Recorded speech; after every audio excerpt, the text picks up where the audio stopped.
Hello everyone, in this video I will show you how to turn off professional account on Instagram. So it's easy thing to do. Just go to your Instagram. Here in the bottom right side corner you will see a profile icon. On the top right you can see we have the three lines here. Click on it, and once you go here you will get this option of creator tool and control. And here, if you want to turn off your professional mode, here you have to go and click on switch account type, and now just go and click to switch to personal account.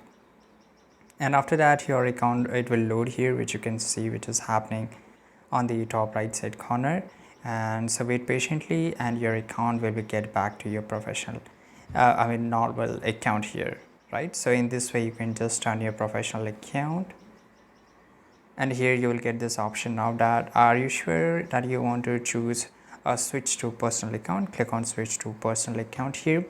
And after that don't just go back, let it be here, because as you can see here it's loading on the top right, and our account has been changed into a normal account. You can see the dashboard has gone, as well as the three. If you just go and click on three here, you can see there's not any option for the creators, right?